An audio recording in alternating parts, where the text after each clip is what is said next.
Supreme court के अजखुद notice के नतीजे में कटास राज में हिंदू मत के मुकद्दस तालाब की सुनी गई। अमृत कुंड में पानियों ने अंगड़ाई ली तो पास ही वाक़े सदियों पुराने मंदिर में भी घंटियां बजने लगी। ये शिवरात्रि की तकरीबात का आगाज था, जिसमें पूरे पाकिस्तान से 150 से ज्यादा हिंदू यात्रियों ने शिरकत की। इस शिवरात्रि की बड़ी महिमा यह है कि जो शिवलिंग है, ये शिवलिंग उस जमाने में जो पुराने हैं 5641 साल जो गुजर गए पहले, उनसे पहले ही इतने बड़े शिवलिंग थे कि आसमान में नजर आते थे और जमीन में। शिव जी का आंसू गिरा था, उनकी पत्नी जो है वो उनकी डेथ हो गई थी। कटास राज हिंदू बरादरी का मुकद्दस तरीन मकाम समझा जाता है, जो मुनासिब देखभाल न होने के बायस हालात की बेरहमी का शिकार था। मगर अदालत उज़्मा के नोटिस के बाद महकमे औकाफ की जानिब से किए जाने वाले इक़दामात पर अब हिंदू बरादरी मुतमईन नजर आती है।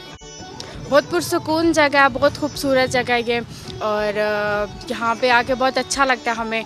ऐसी जगह पर आकर बंदे का दिल साफ हो जाता है, और यही एक्सपेक्टेशंस है कि नेक्स्ट टाइम भी आने का मौका मिले हमें। कटास राज के सूखे तालाब के भरने के बाद उम्मीद थी कि इस बार यहाँ भारत से भी हिंदू यात्री मजहबी रसूमात के लिए आएंगे, मगर भारतीय हुकूमत की जानिब से हिंदू यात्रियों को इजाजत न मिलने के बायस ऐसा मुमकिन न हो सका। कटास राज के मंदिरों में तवील अरसे के बाद शिवरात्रि की तकरीब का एहतमाम किया गया। मुल्क भर से आए हिंदू यात्रियों ने मुकद्दस मंदिर की बहाली पर हुकूमत पाकिस्तान का शुक्रिया अदा किया है। कैमरामैन सलमान गर्देजी के साथ फयाज राजा, डान न्यूज़, कटास राज, चकवाल।